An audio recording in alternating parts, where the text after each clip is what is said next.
It was just another slow Tuesday afternoon at a small, cozy diner on the edge of town. The kind of place where the regulars know each other by name and the smell of fresh coffee fills the air. Most people passed it by without a second thought, but for one young waitress named Rachel, this little diner was everything. She wasn't just working a job. She was trying to keep her dreams alive, saving every dollar she could to one day go back to school and give her younger brother a better life. Always smiling, always polite, Rachel had a heart that cared more about people than paychecks. That day, as the rain tapped gently against the windows, a quiet woman walked in. She looked out of place, wearing worn-out clothes, hair damp from the storm, and eyes that told a story of struggle. She hesitated near the door, scanning the room like someone not used to being welcomed. Most customers didn't notice her. Some glanced and looked away. But Rachel did what she always did. She smiled, walked over, and asked how she could help. The woman admitted she didn't have much. She didn't beg, didn't cry. She just asked if there was any way she could get a small meal, just something warm, something kind. Rachel, without a second thought, told her not to worry. She brought her a full plate, a cup of soup, and even a hot drink, on the house. "It's on me," she said softly, and walked away before the woman could protest. Rachel didn't know who she had just fed. She didn't know that the woman sitting in the corner of that tiny diner wasn't just anyone down on her luck. In fact, she wasn't poor at all. She was a billionaire, yes, a real one, who had chosen that day to walk through town looking for something she couldn't buy with money: humanity. She wanted to see if kindness still existed in the real world, far away from boardrooms, luxury hotels, and forced smiles. She was testing people, not to trap them, but to find something genuine in a world where everyone always seems to want something from her. What happened next, no one could have seen coming. Rachel's simple act of kindness was about to turn her life upside down, but in the best way. Because the woman she had just served wasn't finished, not by a long shot, and what she had in store for Rachel would leave the entire town talking. But we'll get to that. Rachel went about her shift like she always did, refilling coffee cups, chatting with the regulars, wiping down tables. She didn't think twice about the meal she'd given away. To her, it was just the right thing to do. She'd seen too many people walk in hungry and walk out feeling invisible. If giving one person a hot meal could make a difference, then it was worth the few dollars she might lose in tips. That's how she was raised, by a mom who never had much, but always found a way to give. Meanwhile, the mysterious woman sat quietly in the corner, finishing her soup and sipping slowly on the hot tea. She watched Rachel with curious eyes, taking note of how she treated each customer, no matter who they were. There was no act, no fakeness, just a young woman doing her best, carrying the weight of life on her shoulders with a smile that hid more than she let on. Outside, the rain had stopped, but the clouds still hung low.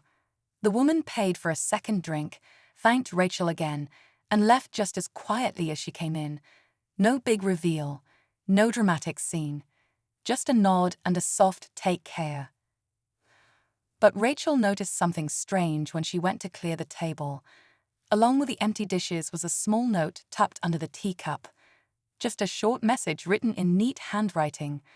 Asterisk, kindness doesn't go unnoticed. I'll be back. Asterisk. Rachel stood there confused. The handwriting was elegant, the paper thick and expensive, definitely not the kind of note someone down on their luck would leave behind. She read it again, then folded it and tucked it into her apron pocket, thinking maybe it was some sort of prank or just someone's way of saying thanks. The next day passed like normal. So did the one after that. But Rachel couldn't shake the strange feeling that something was about to happen. She started noticing things. People in expensive suits walking past the diner, a black car parked just across the street for longer than seemed usual, and a man in a trench coat who came in, ordered coffee, and barely touched it while scanning the room with sharp eyes. Word started spreading too. Someone in town had heard rumors about a billionaire visiting small businesses, pretending to be an ordinary person. No one knew why, or if it was even true, but the whispers grew louder. And Rachel, with that note still folded in her pocket, started to wonder if she was somehow part of a story much bigger than she realized. Little did she know, everything was already in motion. Rachel couldn't focus. Every time the diner door opened, her heart jumped just a little. She kept glancing at the street, looking for that black car or the woman with the tired eyes. The note stayed tucked safely in her apron, folded and refolded so many times it had started to wear at the edges. She didn't tell anyone about it. Not even her co-worker Jamie, who usually knew everything first. Something about it felt personal, like it wasn't meant to be shared yet. But the air around her was changing. Customers started asking questions, not just about the food, but about the woman who came in the other day.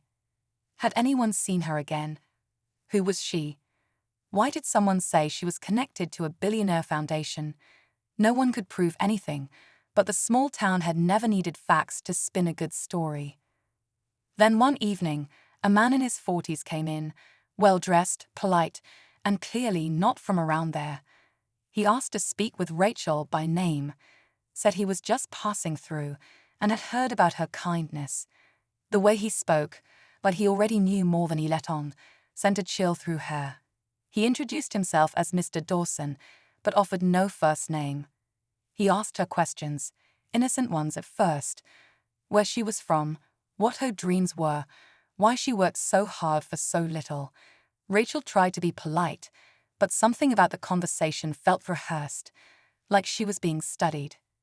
Meanwhile, Jamie had started to notice the tension. "You okay?" she whispered when the man stepped away to take a call outside. Rachel nodded but didn't speak. Her mind was racing. Who was this man? Was he connected to the woman? Or was this all just some weird coincidence? Later that night, after closing, Rachel found an envelope slipped under the diner's back door. It wasn't marked. Inside was a photograph, blurry but unmistakable. It was Rachel, serving a woman that day. She was mid-smile, plate in hand.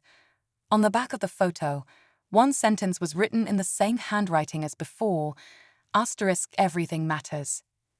*. Rachel didn't sleep that night. Her thoughts spiraled. Was she being watched? Was this a setup? Or was she being tested? And if so, for what? Somewhere far away, in a high-rise office overlooking a city's skyline, the same woman from the diner was reviewing a file. Rachel's name was printed at the top. The woman stared out the window, her fingers tapping the edge of the desk. "Let's see what she does next," she said softly. Back in that small diner, Rachel had no idea she was already in the middle of something that could change her life forever. The next few days at the diner felt like walking through a dream Rachel couldn't wake up from. Customers came and went, orders were taken, coffee was poured, but her mind was somewhere else, trapped between confusion and fear. That envelope with the photo haunted her. Who took it? Why were they watching her? And why did everything suddenly feel like it was part of something much bigger than her small-town world? Then things started getting stranger. A woman in designer clothes came in one morning, asking for Rachel, the girl who helped someone in need. She didn't order anything. She just sat at the counter, staring at Rachel with a small, knowing smile. "You should be proud," she said, handing over a card with only a phone number printed on it, but also very careful. Rachel barely had time to respond before the woman left. Her hands trembled as she held the card, unsure whether to call or throw it away. She didn't tell Jamie or her manager. Something told her this was a moment she had to face alone. By now, whispers had turned into stories. Some said Rachel had a secret inheritance coming. Others said she was being scouted by a powerful company for her character. Even strangers who had never stepped foot in the diner were stopping by just to see her. One man claimed she was going to be on the news. Another offered to buy her story. Rachel started to feel like a character in someone else's movie, everyone watching, waiting, assuming they knew her part.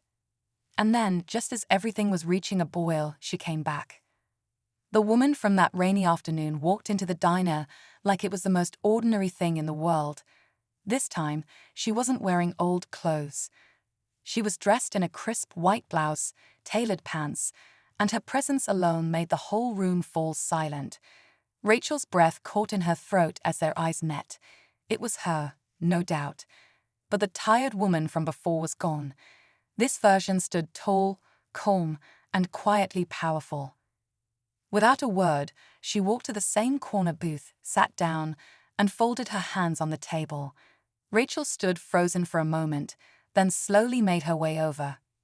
"Hello again," the woman said softly.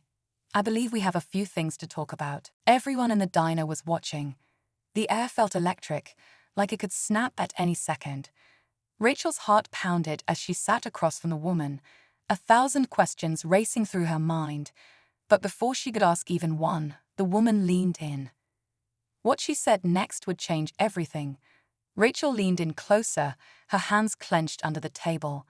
The woman's voice was calm, almost too calm for what came next. "I'm not here to thank you," she said. "At least not yet. I'm here because I need your help." Rachel blinked. Out of everything she'd imagined, gratitude, rewards, maybe even an offer of some fancy opportunity, this wasn't it. Help. From her? The woman continued. "I'm in the middle of something complicated, something that goes far beyond kindness and meals. I came here looking for honesty, for someone real. You passed that test, but now there's more." Rachel's stomach turned. What did she mean? Asterisk test asterisk. And what kind of billionaire needed help from a waitress who could barely pay her rent? Before Rachel could respond, the woman slid a small black folder across the table. Inside were photos, documents, even security footage. Rachel caught glimpses of names, charts, and something about charity fraud. One paper had a familiar face, Mr. Dawson, the man who questioned her days ago. "He's not just a stranger," the woman said. "He works for a non-profit I once invested in. One I now suspect is stealing money meant for people in need. I've been trying to expose them quietly, but they caught wind of it. So I changed everything. My appearance, my location, even my name. That day in the diner, I wasn't just testing kindness. I was hiding." Rachel's head spun. She couldn't tell if this was a setup, a trap, or the start of something much darker. "But why me?" she asked, her voice barely above a whisper. "Because you saw me. Not just the clothes or the mess. You looked at me like a person. That's rare. And it means I can trust you." Rachel didn't know whether to be flattered or terrified. She'd spent her life trying to keep her head down, not get involved. But now she was being dragged into a world of high-stakes betrayal, secret investigations, and billion-dollar scandals. Before Rachel could respond, the diner door burst open. 2 men in suits walked in, scanning the room. They weren't subtle, and they definitely weren't regulars. The woman's eyes locked on them, then flicked back to Rachel. "I have to go," she said quickly. "Don't follow me, don't speak to them. But remember this, asterisk, you've already seen too much to walk away, clean asterisk." Then she was gone, out the back exit, disappearing into the street like smoke. Rachel sat frozen, folder in hand, her heart racing. The men were approaching, and she had no idea what she was going to do next. The 2 men approached slowly, pretending to be just another pair of customers, but their eyes scanned every inch of the diner. Rachel could feel her pulse in her ears. She quickly stuffed the folder under the table, trying to keep her hands from shaking. One of them smiled at her, too friendly, like he was playing a role he didn't quite believe in. "We're looking for someone," he said casually, flashing a photo of the woman, though it was an older image, cleaner, from a different life. "She may have passed through here recently." Rachel forced a polite smile and shrugged. "A lot of people come through. Hard to say." The man nodded, but his partner kept watching her. Rachel knew they didn't buy it. Still, they left after a few more questions, leaving behind an uneasy silence. Jamie, watching from the counter, walked over and whispered, "Who were they?" Rachel didn't answer. She couldn't. Not yet. That night, she stayed late, locked the doors and pulled the folder back out. Every page pointed to something massive. Layers of fake donations, shell companies, fake identities. The charity Dawson worked for wasn't just corrupt, it was laundering money. And the woman, who Rachel now knew by the name Evelyn Grant, had been trying to shut it down from the inside after discovering they'd used her donations to fund luxury accounts and off-the-books deals. Rachel knew she should walk away. She was just a waitress, after all. But something inside her had shifted. She'd been given a choice: stay small and safe, or stand up and take a risk for something bigger. The next morning, she called the number on the card the well-dressed woman had given her days before. A voice answered, and Rachel simply said, "I have the folder. Tell Evelyn I'm ready." What followed moved fast. Evelyn reappeared in the town 2 days later with a team of federal agents. With Rachel's help and the original documents, they set a sting operation into motion. Dawson was arrested, along with several high-level members of the corrupt charity. The news broke nationwide. Headlines read, "Waitress helps expose million-dollar charity scam." Rachel's name was everywhere. But just when she thought it was over, Evelyn pulled her aside with one final surprise. "I didn't just choose you because of your kindness," Evelyn said, handing Rachel another envelope. "I chose you because you remind me of myself. You're stronger than you know." Inside the envelope wasn't money, it was an offer. A full scholarship to study non-profit law, along with a job at Evelyn's personal foundation. Rachel stared at the paper, overwhelmed. But before she could speak, Evelyn leaned in one last time and whispered, "This was never just a test, it was a beginning." Rachel stood outside the diner, the envelope still in her hands, as the sun began to rise over the quiet town. For the first time in a long while, she didn't feel stuck. She didn't feel small. She felt seen, like everything she'd been through, every late shift and every quiet act of kindness, had somehow led her to this moment. She looked back through the diner window, where Jamie was wiping down tables and the coffee pot hissed in the background. Her old life was still there, but something inside her had changed for good.